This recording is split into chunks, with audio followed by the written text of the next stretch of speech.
Welcome everybody to the meeting of council to be held on Tuesday, the 18th of July, 2023. My name's Councillor Matthew Driscoll. I'm the Deputy Mayor stepping in from the Mayor who's absent tonight and this week. To start the official proceedings, I would like to acknowledge that we are meeting on Jarrah country, which the members and elders of the Yarra community and their forebears have been custodians for many centuries and have performed age-old ceremonies of celebration, initiation and renewal. We acknowledge their living culture and their unique role in the life of this region. Council meetings are audio and video recorded and made available to the public via electronic media, including YouTube. As I said before, we have one apology to the Mayor and no other apologies. And we have a leave of absence. So Councillor McClure has requested a leave of absence from the 3rd of August to the 26th of September 2023, and Councillor Gardner has requested a leave of absence from the 12th of August to the 26th of August 2023. Do I have a recommendation? Please. Yes, Bill. I'll move that the request of council leave of absences be approved and Councillor Mears' apology accepted. And we'll have a seconder. Councillor Cordy. Thank you. All those in favour? Motion carried. Thank you. Are there any declarations of interest and conflicts of interest in this paper? Okay, thank you. And obviously, as we read through and go through the agenda, if anything pops up, just yell out. Thank you. Item 4.1, meeting of council on the 20th of June 23. I have someone introduce. Yes, Gary. I'd like to move that the minutes of the meeting of the Mount Alexander Joint Council held on the 20th of June 2023. I have a second. Thanks, Councillor Gordon. All those in favour? All those against? You want to vote, Steve? Yeah. In favour, that's in favour. So that's not and all those in favour? Yes. Yeah. Thank you. Thank you. Motion carried. 5 acknowledgements that are happening tonight. Next is public question time. Can I have someone? Yes, Councillor Lockley. I'll move the suspension of standing orders. For a seconder. That's on the floor. All those in favour? Okay, thank you, everybody. So before I do public question time, I've got a couple that I would like to read out. And then if there's anyone in the audience who'd like to say something, I'll ask that shortly. So we have 2 questions we received tonight. We received a pre-submitted question from a group called Council Watch. As Chair, I deem this question unacceptable as per Mount Alexander's Council Governance Rules of 2023. Section 12.18, the Chairman may cease or reject a question and or statement that is deemed unacceptable under subclause 12.16 and will advise the author speaker of this on the basis of this decision. Where deemed necessary, the Chairman may require the Speaker to leave the chamber in accordance with the Governance Rules. Also, I deem this question unacceptable under subclause 12.16 that states questions and statements to Council may be on any matter except if it relates to A, relates to matters outside the duties, functions and powers of the Council, and K, relates to any other matter which the Council considers would prejudice the Council or any person. We've received another pre-submitted question from the Castlemaine Western Horse Club. As Chair, I also deem this question unacceptable as per Mount Alexander's Governance Rules of 2023 under section 12.1.6, which is it's defamatory, indecent, abusive, offensive, irrelevant, trivial, or objectionable in language or substance. However, I do know that council officers will meet with the Castlemaine Western Horse Club and the Wattle Grat Community Asset Committee separately to listen and discuss their respective concerns regarding the Castlemaine Western Horse Club being a regular user and hirer of the reserve. Thank you. That's all I have. That's written down. Are there any who want to say something tonight and speak? Jacqueline?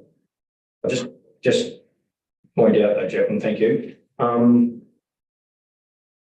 Public question time is minutes, therefore you must state your name clearly, state if you are representing a group or organisation, and state in a few words what you wish to raise. I generally will be limited to one question and allow up to 3 minutes to speak. Thanks, Jacqueline. Thank you, Deputy Mayor.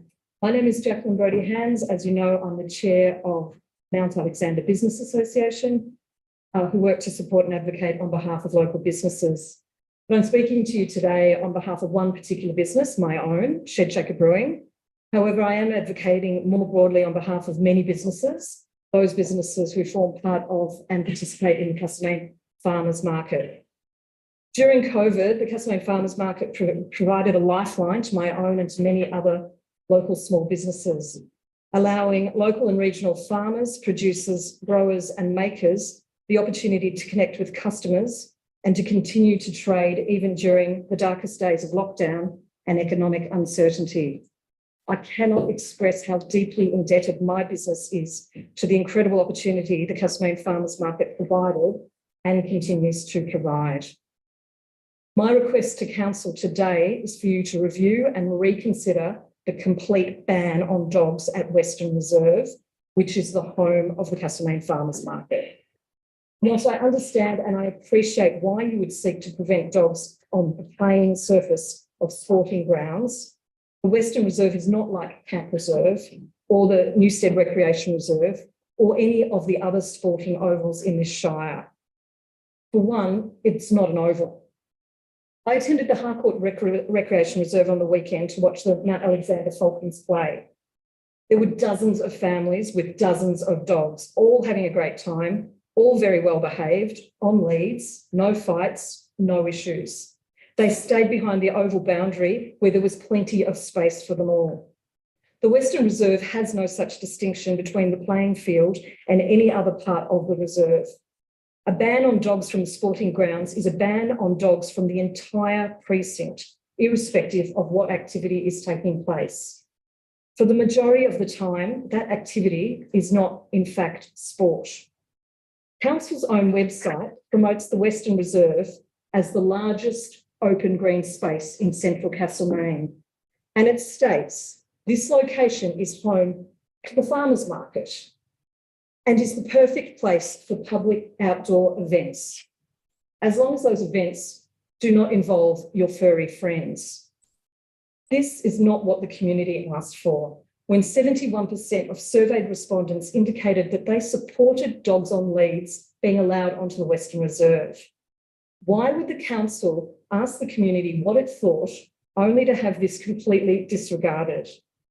I ask for a review of this ban because the farmers market is being unfairly targeted and it is having a direct and a punitive impact on traders. Customers are staying away and farmers with their working dogs are forced to lock their dogs in their cars for hours at a time. When you introduced this ban, you did so along with a curfew on cats. The rationale at the time was that this curfew was designed to change behaviour. It was recognised that it would be unenforceable, but it was to encourage cat owners to take greater responsibility for their pets. We have one aspiration for behaviour change directed at cat owners, but there are no attempts being made to improve or encourage greater responsibility amongst dog owners. This is not fair, and this ban is not consistent. I ask that Council consider a review of this decision, specifically as to how it impacts the Western Reserve and the operation of community events such as the farmers markets. And in conclusion, I wish to share with you a photograph taken of the cricket pitch at the last farmers market. Thank you, Bill. No dog was responsible for this mess. And it certainly changes our understanding of what it means to go out through a duck. Thank you, councillors. Before you go, Jacqueline, thank you for that. Thank you for that question. We appreciate that. I encourage anybody who wants to talk a public question to come. Councillor Maltby, you have a question? Thank you. Jacqueline, you say it's the home of the farmers market. Surely there's other venues that aren't sporting grounds. Yes, So why haven't the farmers market looked at Littleton Street out here? putting a market onto a road involves a lot of closure, and it has been previously done, and it encountered a lot of difficulties and a lot of pushback from traders.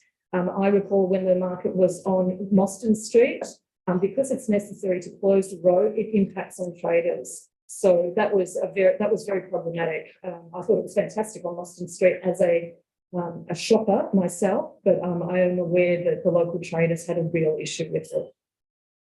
Like Mostyn Street's not Littleton Street. One, there's only 2 retail shops open on a Sunday, and they wouldn't get any trade from the market being there. The other one of the other statements you made was that Western's not a playing space. Councillor Maltby, it's a question, not a debate. Sorry, it's all good. You have another question to Jacqueline? No. No, thank you. Any other councillors? Michael, do you want a response or not? No?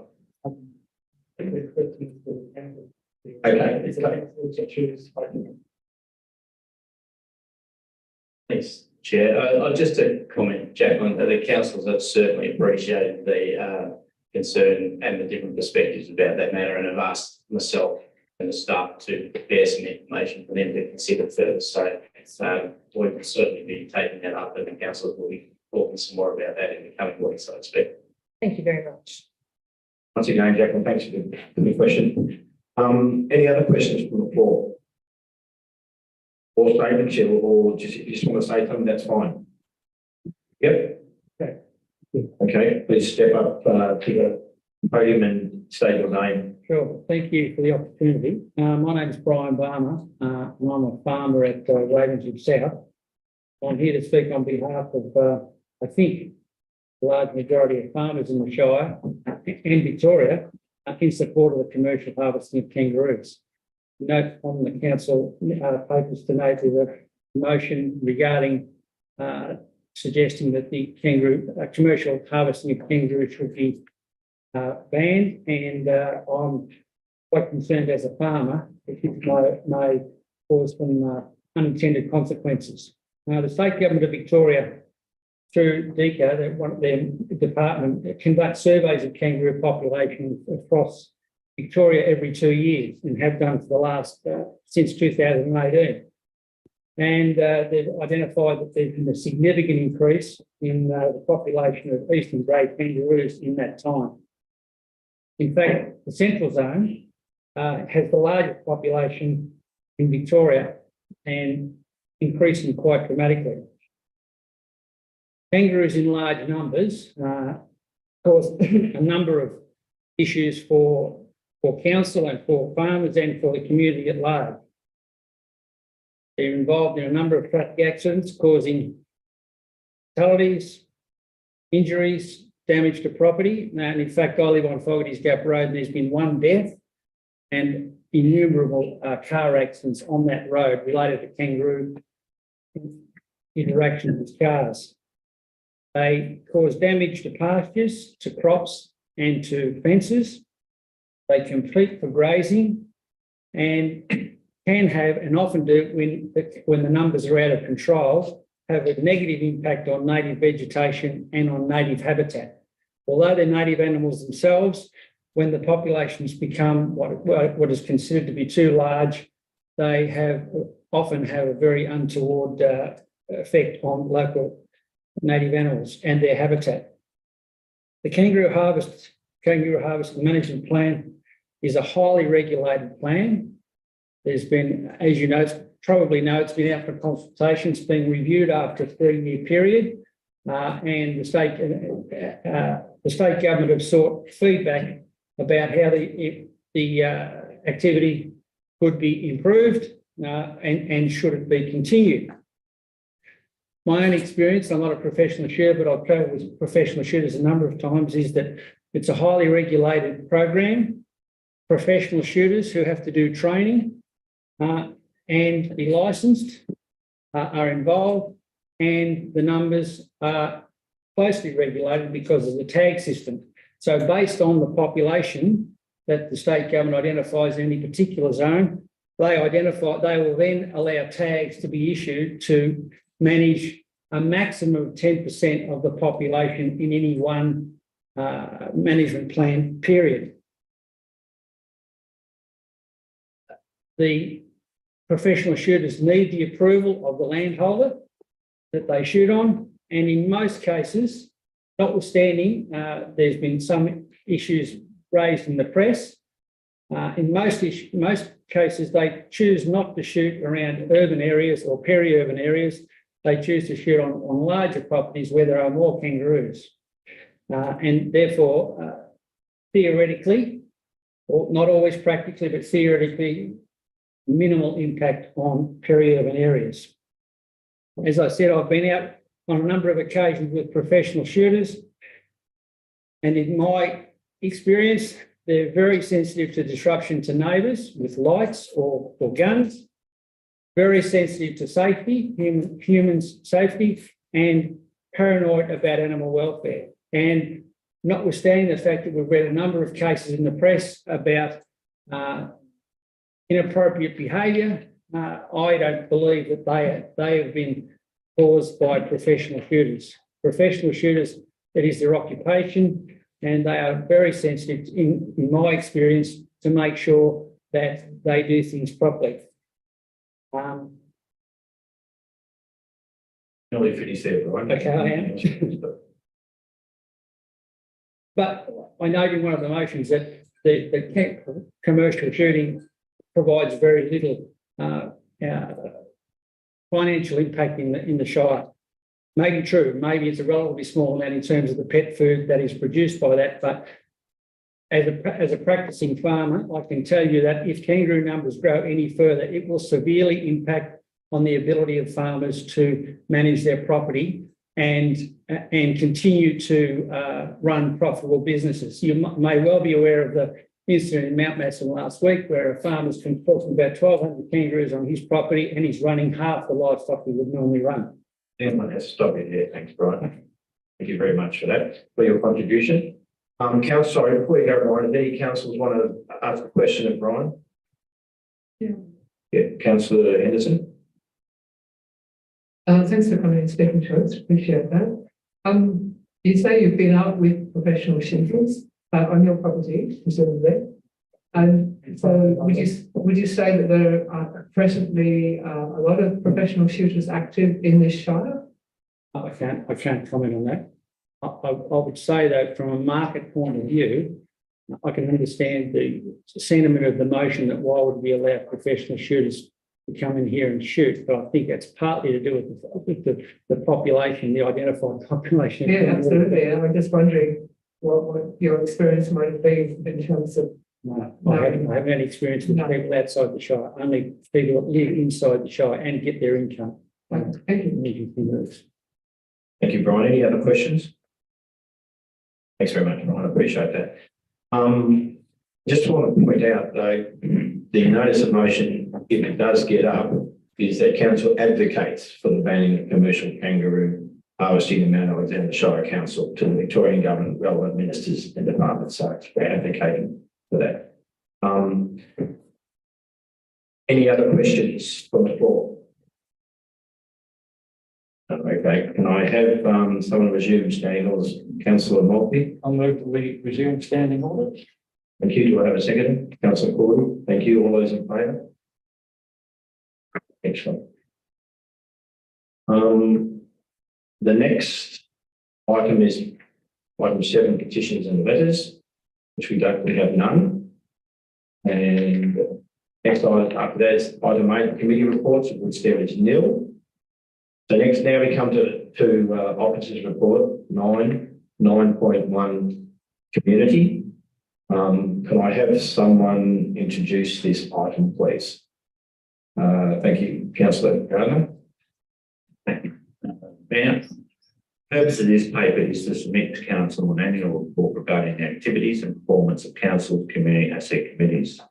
Under section 47 of the Local Government Act 2020, CEO must submit a report in relation to the activities and performance of community asset committees to council. This occurs annually and is to be completed once community asset committees have had sufficient time to submit their required documentation for the previous financial year. And I would like to move the motion as printed. Thank you, councillor Garner. Do I have a seconder? Councillor Henderson. Councillor Gardner, I'd like to speak to your motion, please. Yeah, sure. So councillors, I'm judging where council has a number of community asset committees. Each year they are required to submit to us an annual return, which includes, minutes, bank statements, those sorts of things, so we can have some level of assurance that the committees are managing the money well. And it also obviously to monitor and check that the financial delegations that we give them are in accordance with those delegations. Council has received all documentation and all requirements for all but two committees, being Elphinstone and Sutton Grange. They are currently non-compliant, and this obviously will be part of the report. And the council will be working with those two organisations, and I have no doubt we'll be talking about them in the future, about how they can become compliant and or what we need to do about them. So yeah, I just put it to the councillors and we accept it, and the CEO can submit the report as required under the Act. Thank you, councillor Gardner. Councillor Henderson, would you like to say something? Just to acknowledge what my fellow councillor has said, it's quite a task to complete the annual return, really, to gather together all the financial information. And one of those things, anyone who's updated their house contents insurance in recent times might think about estimating the value of council/committee owned equipment in a hall, where you've got a kitchen with up to 100 sets of crockery and cutlery and various shall we say, heritage items tucked away in the back of cupboards, as well as other things down in the basement that you're not quite sure about. Estimating value, well, it's done once and you hope it hasn't changed too much from year to year, but that is a challenge for some committees. And they look at that, I'm doing a bunch's work, but anyway, and also summary of non-council where it's completed, in things, etc., or replaced, do things. So it's not 100% easy to do, and it falls on a volunteer, committee to complete. So well done that so many of our committees have done it. Elphinstone are on their way, I believe. There's a few items waiting, and I believe that Councillor Cordy is having conversations with Sutton Grange as well. So I'm confident that all our community asset committees will have complied in the near future. Thank you very much, councillor Henderson. Any other councillors? Councillor Cordy. Thank you, councillor Driscoll. Yes, I have spoken with one of the committee members and a couple of other community members. It's a fantastic community at Sutton Grange, and they've undertaken to get their documentation in order ASAP. So yeah, it's just really probably a fallout and changeover of personnel involved following COVID. But yeah, bottom line is they're attending to it. So hopefully they'll be brought back into compliance very soon. Thank you. Thank you, councillor Cordy. Any other councillor like to say something? Okay, I have a mover and a seconder for the motion that council notes the activity and performance of council's community asset. All those in favour? All those against? Motion carried. Thank you, councillors. Next item on the agenda is item 9.2, environment 9.21, building asset management plan. Do I have someone introduce that? Some floor, thank you. Thank you, Mayor. The Mount Alexander Shire Council manages 276 buildings and minor structures across the Shire to support the delivery of many services for the community.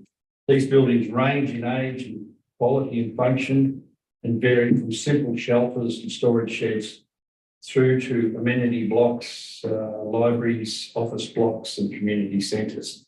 The management of the organisation's buildings require prudent coordination of our technical, operational and financial resources.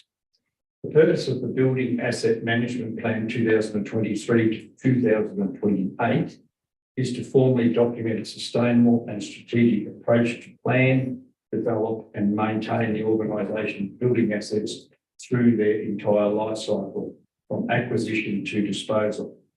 It provides direction and understanding to council officers, the community and key stakeholders, and demonstrates the organisation's commitment to maintaining community buildings in accordance with industry best practice. The Building Asset Management Plan 2023 to 28 is a 5-year plan that spans a 20-year timeframe to 30th of June 2043. Noting that many building assets have a life longer than this timeframe, the focus of this plan is determining strategies required for maintaining, rehabilitating and renewing components of the asset portfolio over the next 20 years. This is the first building asset management plan for council and it's presented here for adoption.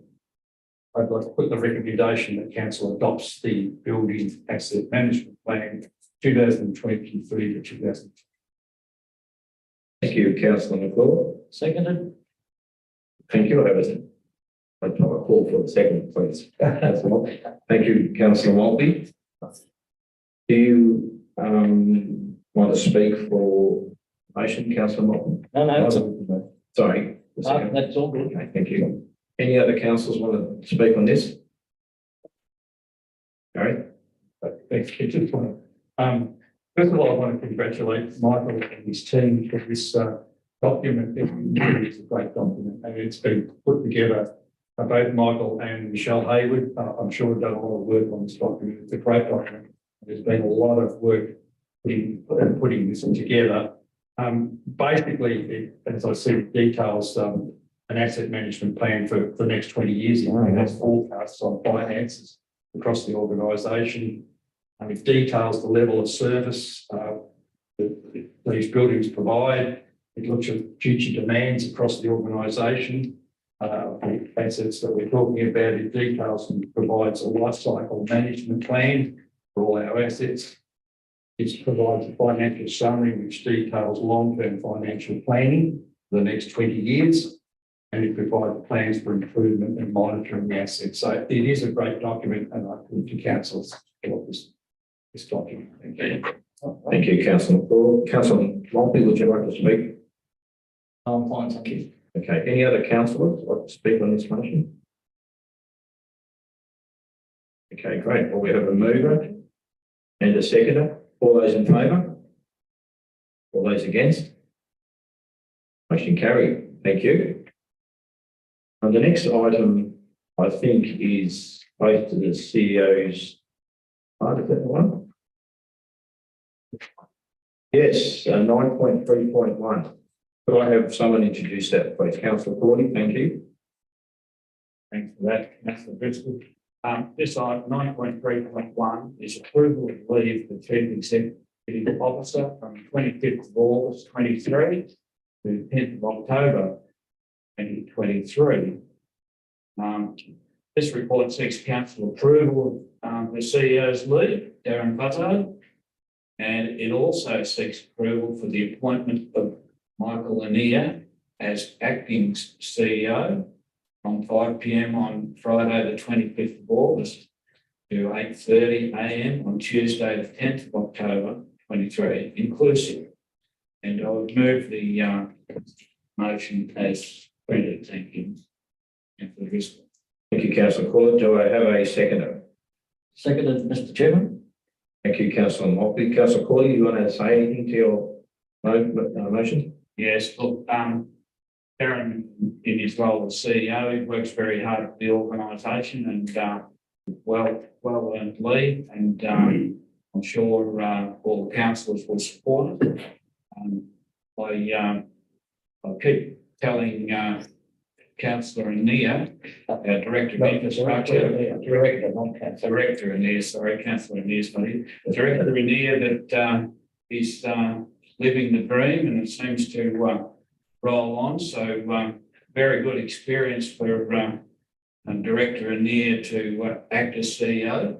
I'd also like to, acknowledge the, occasions that, Director Knight has acted in this role, very capable person. So we're very fortunate that we've got two high caliber directors that are able to backfill for the CEO when he's on leave. And I'm sure he'll go away with a lot of confidence, knowing the organisation is in good hands.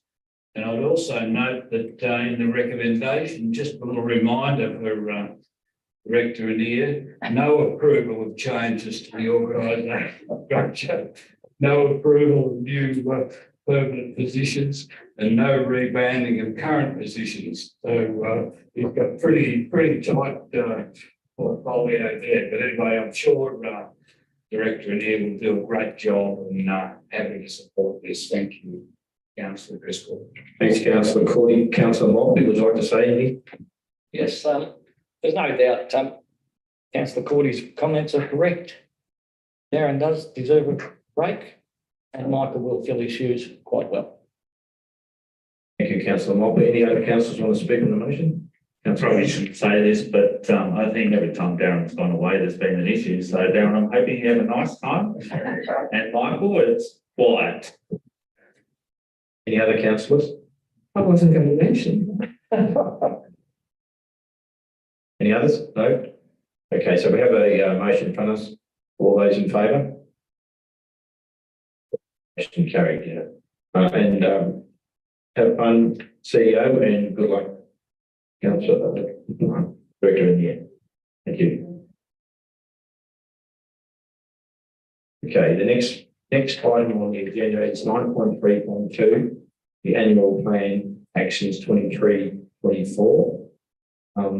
Could I have someone introduce that, please? Councillor Henderson, thank you. Thank you. Okay, so each year an annual plan is collated to monitor progress towards achieving the priorities in the council plan, because of the council quarterly plan. On a quarterly basis, council is provided with a report on the achievements of actions in the annual plan. Annual plan 2023-2024 contains priority projects outlined in the budget. So we do the budget first, we pass that, and then after that forward the annual plan. And not everything will be, of course, just priority projects. Actions and projects identify the various strategies adopted by us will deliver on the strategic objectives contained in the council budget 2021 to 2025. So move that council endorses the proposed actions for the annual plan 2023-2024, and notes quarterly update on progress will be provided at meetings of council in the quarter. Thank you, councillor Henderson. So we have a mover. Do I have a seconder? Councillor Gardner.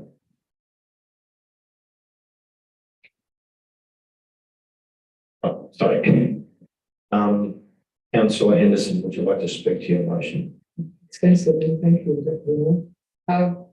it's a good plan. Yes, we're not going to see everything in here. We don't get stressed because every action we decided upon doesn't show up. We've got important things. I'll pick up not my favourites, the things that stand out. Under services in our community are accessible and coordinated. I see that we've got the Disability Inclusion Action Plan. We're going to adopt an action plan and implement year one action. So first time we've had a disability inclusion strategy, and here we've actually got the action plan underway. And an interesting thing from bushfire safety, we've got children community-based bushfire management. We're going to partner with the CFA and members of the children community to build emergency resilience towards bushfire risk associated with children and the children bushlands area, which is particularly noted for its bushfires. We are going to adopt a new reconciliation plan, which is good news. We've already had one. Been successful. We've got a report on it. The next one is going to be a 3-year plan, 2023-2026. and look forward to our reconciliation. So, person who takes on reconciliation in this show to bring us a new plan, which will be exciting. Completion of the Campbell's Creek walking and cycling trail. This is obviously a legacy project. Looking forward to seeing this finally come to fruition. I'm sure during the time of Director Anir in the chair, like the CEO, he's going to push this one forward.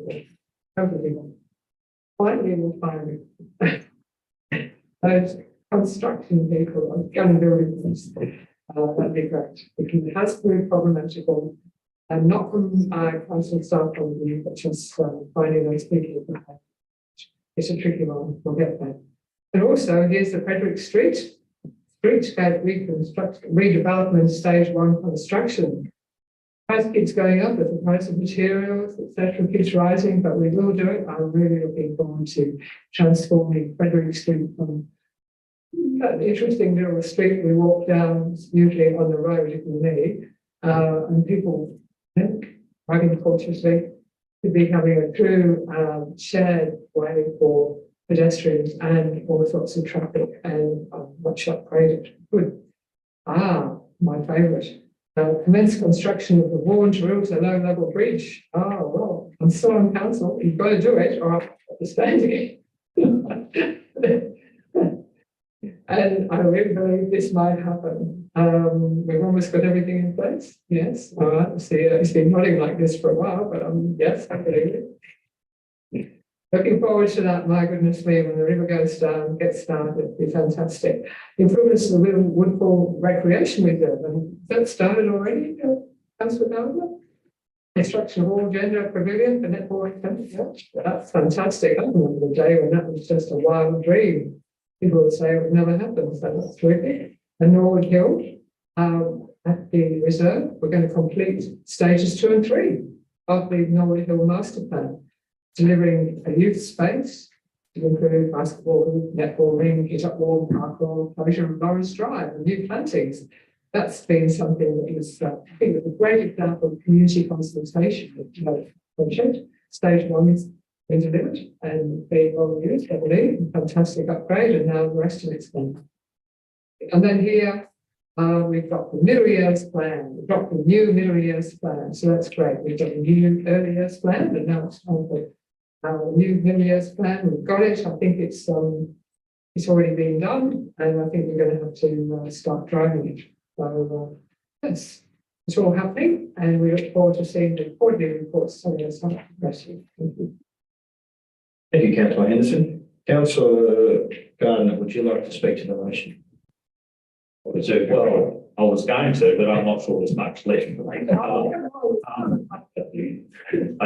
I think Councillor Henderson did a great description of what this plan is. I remember when I first started on council, it was hard to work out all these different plans and what they're for. This one is actually important because it does demonstrate the high priorities for this council, and it's what we monitor, and we will keep harassing our officers on to make sure things are done. And obviously it's out in public domain, so they can keep us honest. But obviously for me, there are some good ones in there. I think Councillor Henderson mentioned the Bill Woodfall Reserve.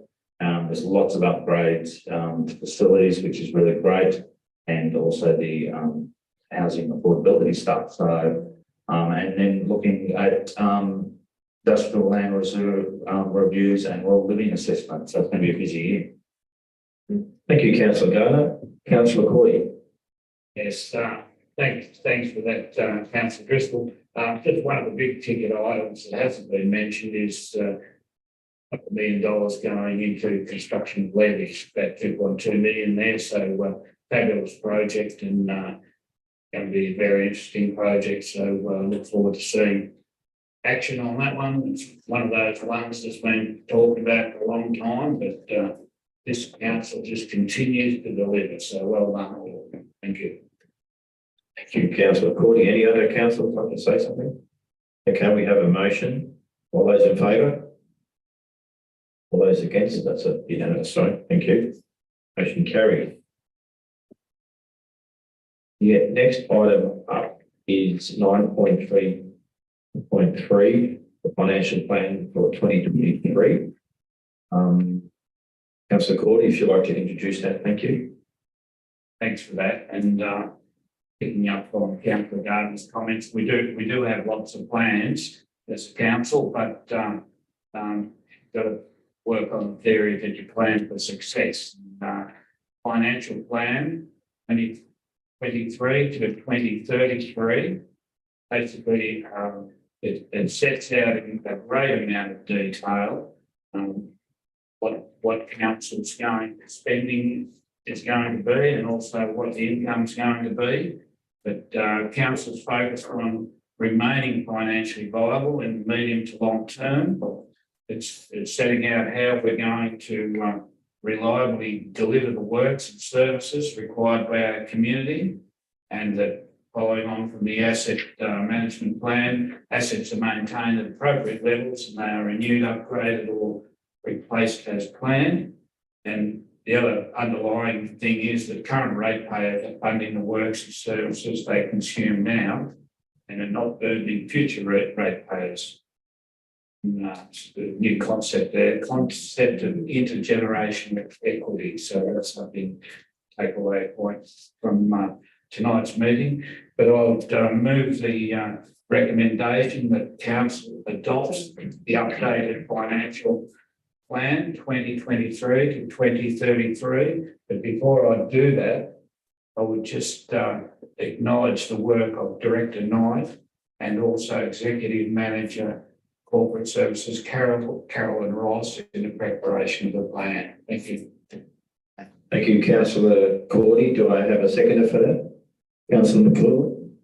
Councillor Cordy, would you like to speak again on your motion? Yes, look, I think I've pretty well covered it, but just to say that, you know, it's a 10-year outlook on council's finances, and it's based on what we know at this point in time. There will be challenges come along the way, but also council's always looking at innovations, and we're certainly looking at opportunities where we can capture additional funding streams. So it's great to have a plan, sets the way forward in a sustainable way, but as we move forward, if as the need arises, we'll respond to those needs. So thanks again to Director Knight and the team, but also the other managers and directors that have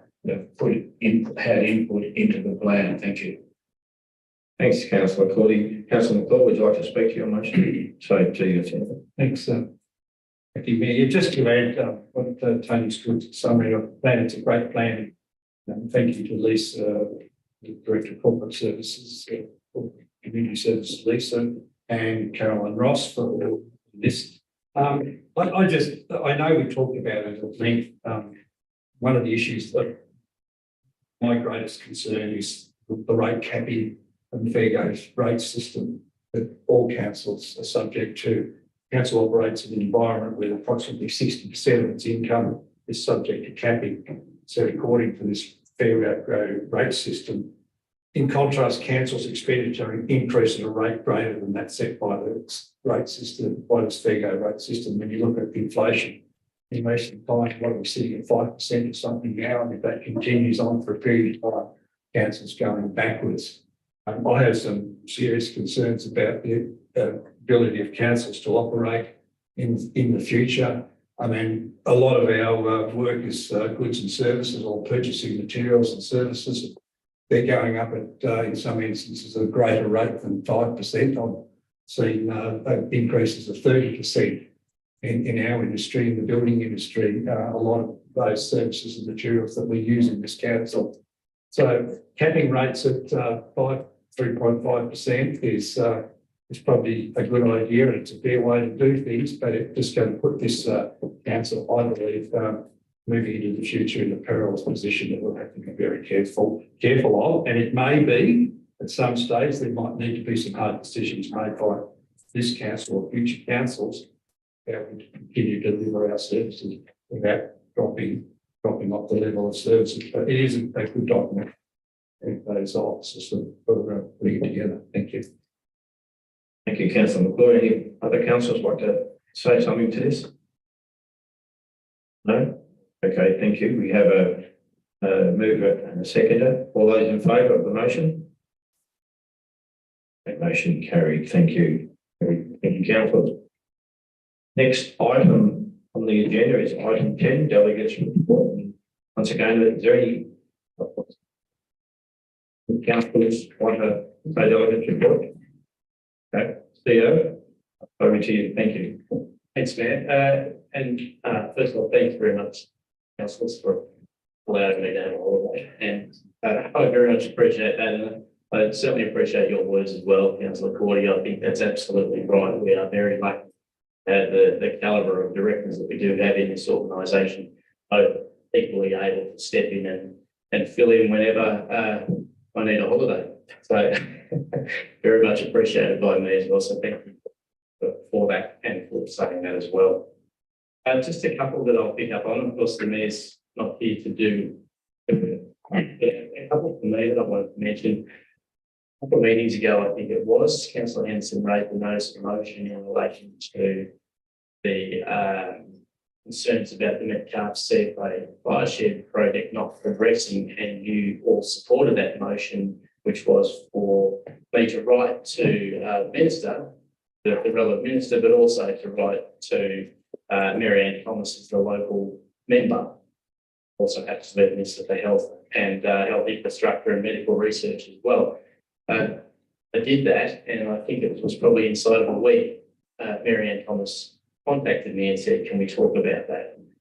We did, and she's taking up that request to see that the Metcalfe fire shed does proceed as you wanted to, and as you helped to make happen through your selling of that land. So I thought that was a pretty terrific response, great initiative, and a terrific response from Mary Ann as well as our local member for that section.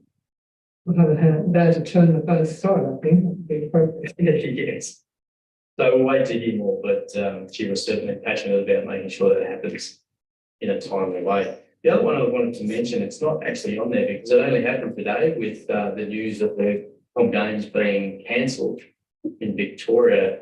I was invited, along with every other CEO, at short notice, to sit in on a briefing from Minister Shing, who's the Minister for Regional Development, but is also the Minister I think she's just resigned tonight from the post of the Minister for Legacy for the Commonwealth Games. She's still the Minister for Regional Development, but that role is no longer required. So, but she was kind enough to give us a briefing about what was in the minds of the Premier and Cabinet when they made that decision and announcement today. And the reason I mentioned it was the $1 billion in housing funding that's been announced as part of what they will do with the money that they're no longer spending on the Com Games.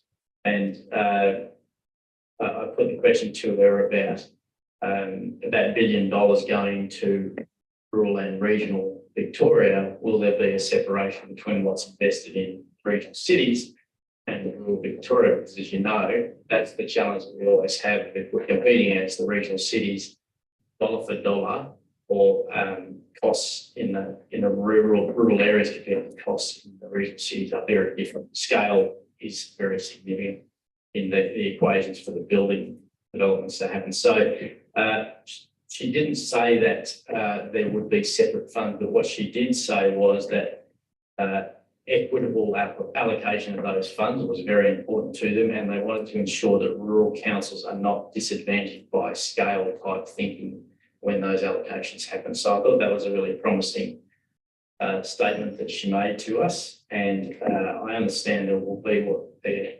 talking about doing is a co-design process with us, with local government, to work out how best to allocate those funds. So just wanted to pass on that opportunity. We hope it could be that perhaps wasn't there before when the Com Games were happening. It may have actually created a new opportunity for us in relation to housing, which I know you're passionate about. Leave it at that, Mayor. Happy to answer any questions from any other members. Thank you, CEO. Any councillors wish to ask the CEO any questions on his delegate?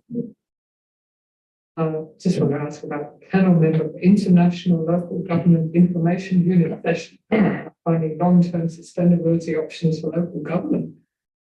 It sounds interesting. Have you applied for part of this? No, sadly, it was all done on Teams. Would have been great if it was in the home country because it was actually facilitated by a group in England. And so there was England local government, Irish local government, Scottish local government, one of the big councils in New South Wales, and then there was little old Mount Alexander represented on this panel. So it was a kind of a global discussion about sustainability and how do you make it work in local government. I think there was general consensus that no one was feeling particularly sustainable due to some of the controls that are on us in how we can generate income. But it was great to have the opportunity to talk in amongst that international group of the work that you and we have been doing over the last few years to try and explore opportunities to generate more income for ourselves and not have to rely on the likes of rates to the extent that we currently do. So, as well as many of the other initiatives that the council and the predecessors have put in place. So it was a great conversation. I don't think there was any silver bullets other than perhaps move to Ireland because what they said was that local government is actually recognised in their constitution and funding is a commitment of the federal government to local government in their environment, and they're doing pretty well, thanks. Let's all go. Thanks, Councillor Henderson. Any other questions to the CEO? No, thank you. Thank you, CEO. Next item on the agenda is notice of motions. We have a notice of motion 003/2023 banning of commercial kangaroo harvesting in Mount Alexander Shire. Councillor Gardner, would you like to move your motion, please? Certainly, thank you. I won't talk about the rationale, probably we'll talk about that. Obviously, my motion is that the council advocates for the banning of commercial kangaroo harvesting in Mount Alexander Shire with the Victorian Government, relevant ministers and departments. Thank you, Councillor Gardner. Do I have a seconder for the motion? Councillor Henderson, thank you. Is there any objections to the motion? Okay, thank you. Councillor Gardner, would you like to speak to your motion or reserve your right to speak? Oh, and I'll go. Thank you for that. So for me, this motion is in response to a petition and delegation we recently had, led by Ian Slattery, who is the local wildlife rescue in Melbourne. I also want to point out for Melbourne in particular, I think that kangaroos who hold a special place in their heart. I know quite often, you think about that sort of iconic scenery of kangaroos going down the main street, and they are doing it in Melbourne occasionally. They're certainly going past my house quite often. The local community recently had a winter festival, which was about celebrating kangaroos. And we also obviously have a significant wildlife shelter in our shire. So I think that there's some of the reasons why I bought this. No doubt kangaroos are a pain in the arse. We all drive the roads. We have nearly collided them, or we have hit them. I have done that myself many a time. But wholesale slaughtering is not the answer. Kangaroos are growing and moving because of development, and we keep pushing them away from their lands. So, killing them is not the answer. And when will it stop? When there's none left? We need to look at other options. Just shooting them is not the answer. There is no economic benefit in this for this shire. It's estimated as $2.9 million through the whole harvesting program. That's across Victoria. No hunters from our own shire. There will be people coming from external. Internationally, companies like Nike, Adidas are banning the use of kangaroo leather in boots. I tried to buy some boots on the weekend for my son, actually. And we're told, no, don't have kangaroo leather, not doing it. And it's synthetic. Mount Alexander shouldn't be behind the times in these things. The numbers earmarked for this region is 65,000 kangaroos. That's a lot of kangaroos. That's a lot of bullets. That's 65,000 plus bullets raining down. That is a war zone. Do we want that in our area? The advocating against this does not restrict or harm or prevent farmers from culling kangaroos on their property. That will continue in the current fashion. The other, in terms of the economic benefit, I've certainly been approached by a lot of people who would support this motion because they are concerned. They have, you know, farm stays, Airbnbs and properties, tourist people coming to town, that one, it'll be a bad reputation, and two, they don't want to see dead animals near their doorsteps, which has occurred in other regions and it has been documented. So despite the fact that there is apparently well-regulated industry, there is many stories where that hasn't been. And do we want that in Mount Alexander? This will all occur in the middle of the night with high-powered rifles in a medium density area zone, let's be honest. Mount Alexander Shire Council is not a very vast farmland area. Many people are concerned about people coming outside our community who have no skin in the game, shooting kangaroos in the middle of the night with proximity to their houses. I share that as well. Are we going to let that happen and cry about it when something happens? I've had incidents on my own property of shooting by neighbours, scaring the living crap out of my children. No notice was given. That will happen.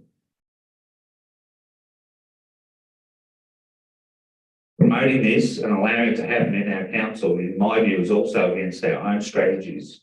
We have many strategies that talk about, you know, preserving our environment, planning for the future.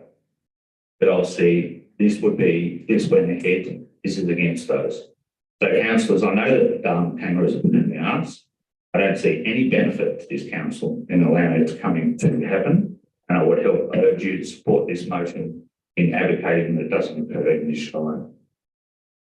Thank you, Councillor Gardner. Councillor Henderson, would you like to speak to this motion or reserve your right to speak? I'll reserve my right. Okay, thank you. Other councillors like to speak to this motion? Councillor Cordy? Thanks for that, Councillor Driscoll. Eastern grey kangaroo.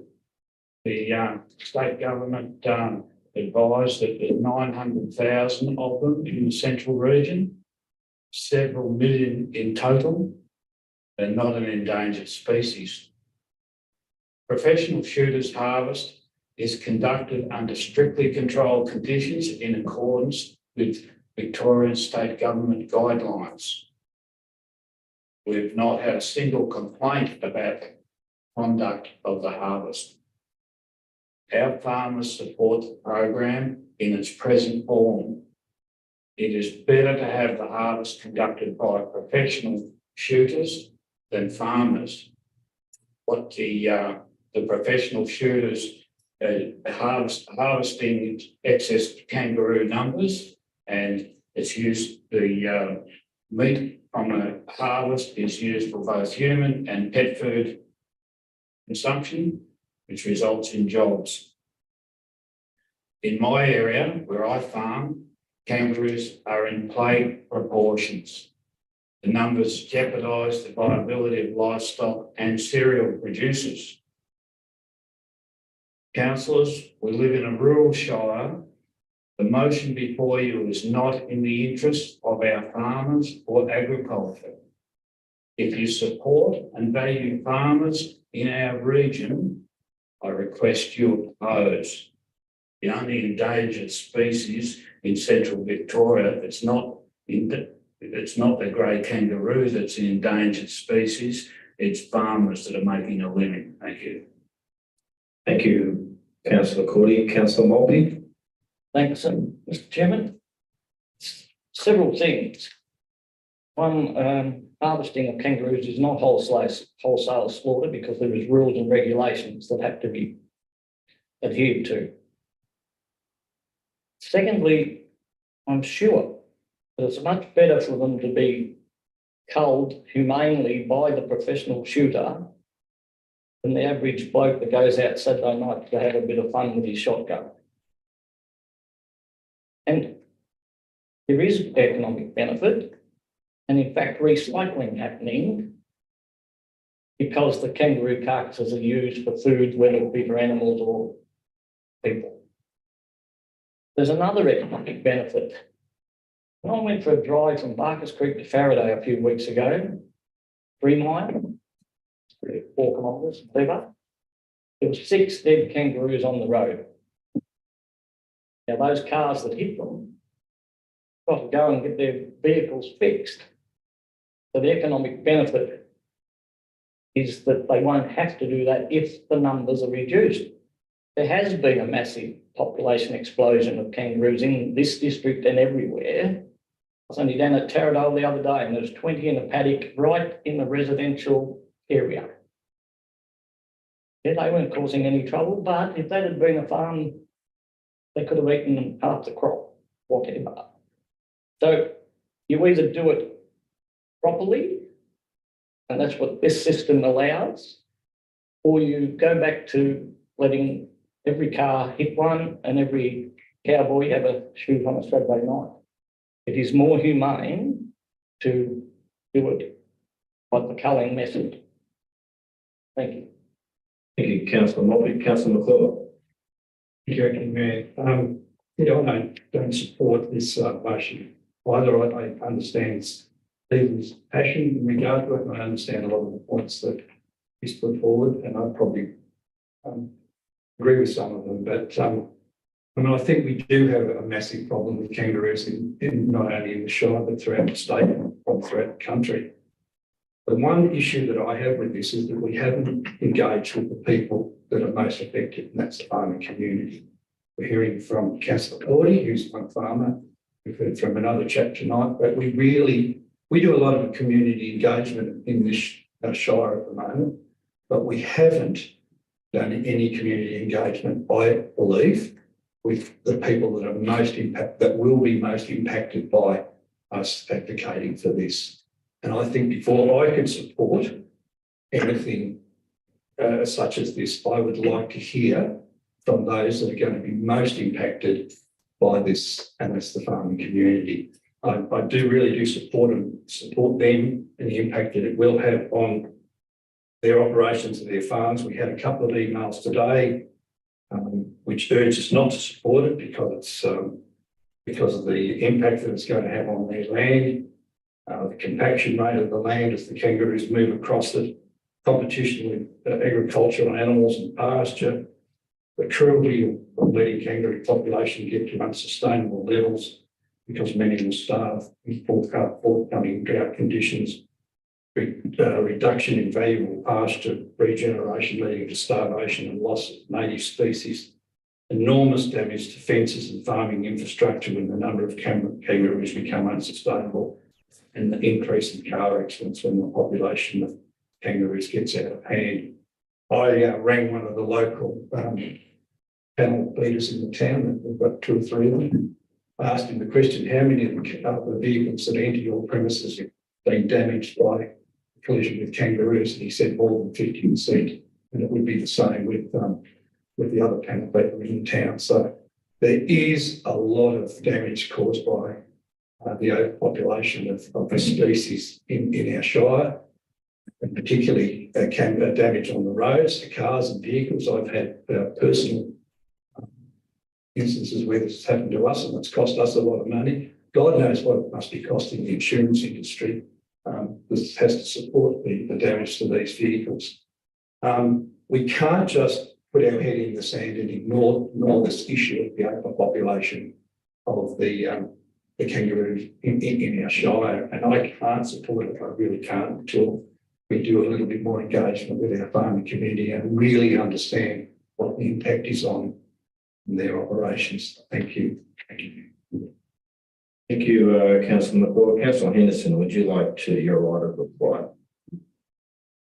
Thank you, Councillor Driscoll. Interesting one. I certainly had close encounters with kangaroos in my vehicle and out of my vehicle. I've been personally quite nervous by meeting a large kangaroo who obviously I was in his way, etc. There are a lot of kangaroos. Personally, I believe that in the La Nina years of 2011, 2012, the population grew very large as a result of the good weather, good climate, and it hasn't declined. And so, yep, we have large numbers of kangaroos. I regularly see 100 kangaroos in the paddock opposite me. You know, it's beautiful to see a mob moving around.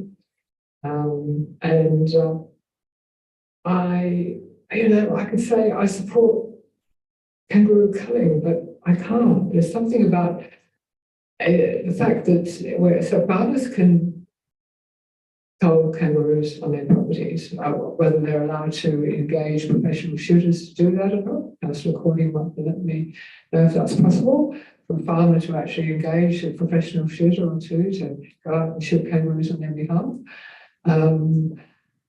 But to have a system where, and we talk about it being closely controlled, strictly controlled conditions in accordance with state government legislation, rules and regulation, not wholesale slaughter.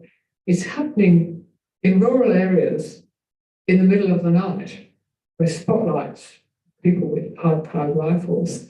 Now, that's not the easiest way to run sort of strict regulations. I can't imagine our local police going to check on them, for example, or our local wildlife officers. Anyone else want to go out in the middle of the night to see what's going on behind the spotlights? Anyone else want to risk getting in the way of a high-powered rifle, be accidentally mistaken for a kangaroo? No, of course not. These people operate totally out of control while they're doing. They cannot be regulated. They cannot be watched.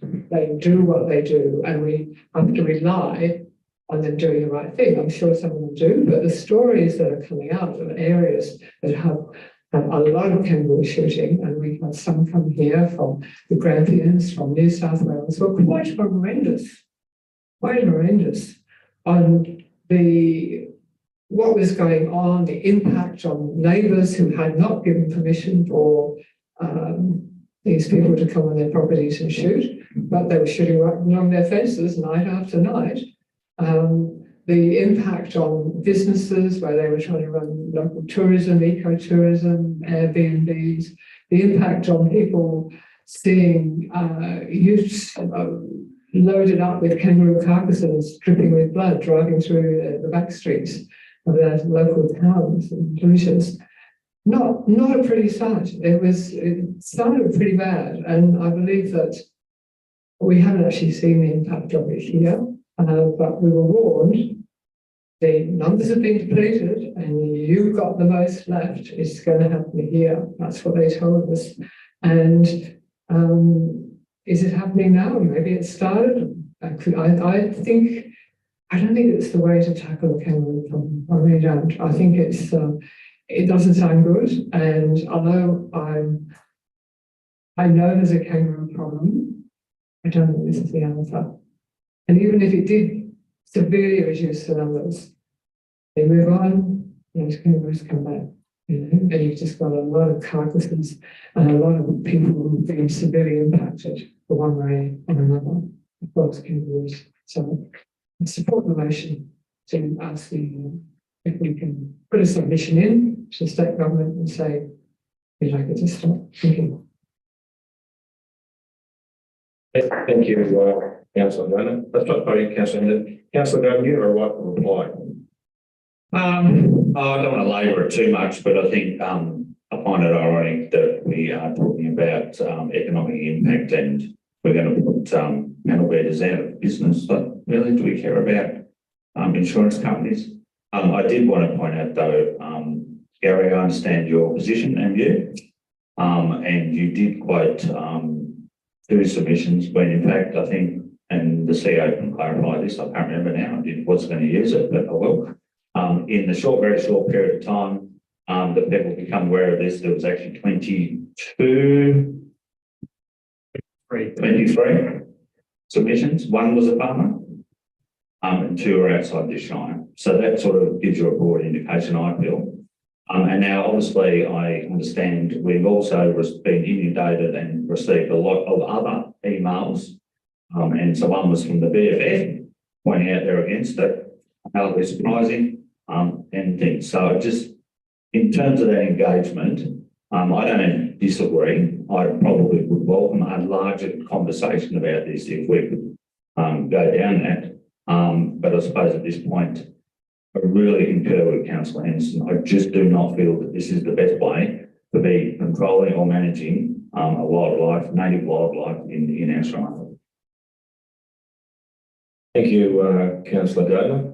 All right, we've all had a debate. We all have a motion in front of us, and the motion is that council advocates for banning the commercial kangaroo harvesting in manner of the Shire Council, the Victorian Government, relevant ministers and departments. All those in favour of the motion, please raise your hand. All those against? Looks like we have a tied vote. And under the governance rules, I have a casting vote, and I vote for the motion. So the motion is carried. Certainly, we can have a division. All those in favour? Councillor Gardner, Councillor Henderson, Councillor Driscoll. All those against? Councillor Maltby, Councillor Cordy, Councillor McClure. Now, I'm not allowed to enter the debate, but I can talk now because the motion's been carried. And I too have my informal plebiscite or straw poll, whichever we like to say. And yeah, sorry, I'm confirming my casting vote stays the same as what I voted. So that motion's carried. So that's done. So I just want to explain my own thinking here is that I have, it's not what Matthew Driscoll thinks, it's what's more what the constituents think. And I've been inundated this week with people who support this motion. So I'm quite comfortable for that, and I get both sides. That's the way it is, in my opinion. I'm not sure what will happen when we do advocate, but the motion's brought up by a councillor, which is within the rules, and I appreciate that, and the motion's carried. So thank you, everyone, for that. Thank you, Matthew. Next item on this item 12, urgent special business, which we have none. Item 13, confidential items, which we have none. That's item 14, which is meeting closed at 7:43. I thank councillors for attending, and people in the public and Jade, thank you. It's meeting closed.